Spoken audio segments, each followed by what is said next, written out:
நம்ம கொடைக்கானல் போன part 2 video தான் இது. ஸோ லேக் ஏரியாவுக்கு வந்ததுமே வீட்டில் ஃபோன் அடிச்சு கேட்டப்போ அவங்க வந்துட்டு ஹோட்டலில் சாப்பிட்டுட்டு இருக்கதா சொன்னாங்க. அங்கே நம்மளை வர சொல்லியிருந்தாங்க. நம்ம திருப்பி சுற்றி போக முடியாதுன்னு சொல்லிட்டு லேக் ஏரியாவில் உள்ள ஒரு ஹோட்டலை பார்த்து நம்ம சாப்பிட்டுட்டோம். அங்கே வந்துட்டு பிரியாணி தான் எதிர்பார்த்தோம், பட் பிரியாணி கிடைக்கல. அதோட ரைஸ் நூடுல்ஸ் போன்லெஸ் மட்டும் வாங்கி நம்ம சாப்பிட்டுட்டோம். சாப்பிட்டுட்டு வெளியே வந்து நம்ம ஃபேமிலியில் உள்ளவங்களும் வந்துட்டாங்க. அதோட பாப்பா வந்துட்டு அவங்க அத்தை மாட்ட போயிட்டா.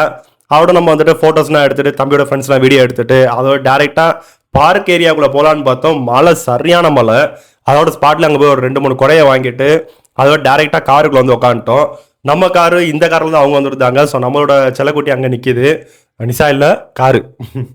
அதோட டேரெக்டாக நம்ம வந்துட்டு காருக்குள்ள வந்துட்டு ஹீட்டரை போட்டு கொஞ்சம் உட்காந்து, ஏன்னா பாப்பாவுக்கு வந்துட்டு சொட்டு எதுவுமே நம்ம ஒரு ஐடியாவே இல்லாமல் வந்திருந்தோம். சும்மா வந்துட்டு இறங்குவோன்னு தான் வந்திருந்தது. அதோட பாப்பாவுக்கு சொட்டு இல்லாமல் வாங்கியாச்சு. அவங்க அத்தமாட்ட பாப்பா போயிட்டா. அதோட நம்ம ரூமுக்கு போகிற வழியில் வந்துட்டு ஃப்ரூட்ஸ் எல்லாமே எடுத்துக்கிட்டு இருந்தாங்க. அதோட வீட்டில் உள்ளவங்க இறங்கி போய் ஃப்ரூட்ஸ் எல்லாமே வாங்கிட்டு இருந்தாங்க.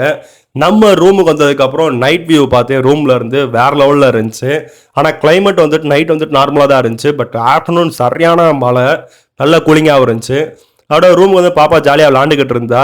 நம்ம பசங்களுக்கு என்ன வேலை அங்கன்னு பார்த்தீங்க அப்படின்னா ஸ்மாக் டவுன் தான். ஸோ எல்லாத்துக்குமே வந்துட்டு இந்த ஸ்மாக் டவுன் வந்துட்டு ஒரு எமோஷ்னலான கேமாக இருக்கும். அதோட அதை விளாண்டுட்டு இருந்தாங்க. அதுக்கப்புறம் வந்து நைட்டு சாப்பிட போவோம்னு சொல்லிட்டு கிரில் அரேபியான்ற ஒரு ரெஸ்டாரண்ட் வந்திருந்தோம்.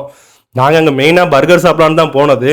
பட் உள்ளே போனதுக்கப்புறம் சொன்னாங்க பர்கர் எதுவுமே கிடையாது, இப்போ தான் ஓப்பன் பண்ணியிருக்கோம், இப்போதைக்கு வந்துட்டு அங்கேயுமே ரைஸ் நூடுல்ஸு நான் இந்த மாதிரி தான் இருக்குது அப்படின்ட்டாங்க.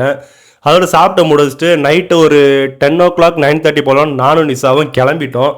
ஏன்னா நமக்கு அடுத்த நாள் வந்துட்டு நிறைய ஒர்க் இருந்தனால நமக்கு கிளம்புறதுக்கு உண்டான சூழ்நிலை ஆயிடுச்சு. அதோட நம்ம கிளம்பி நம்ம கீழே வந்துட்டோம். வர உள்ள சரியான மழை வர ஒரு வழியாக கொஞ்சம் வெயிட் பண்ணிட்டு கீழே இறங்கிட்டு அதுக்கப்புறம் டேரெக்டாக நம்ம வீட்டுக்கு வந்துட்டோம்.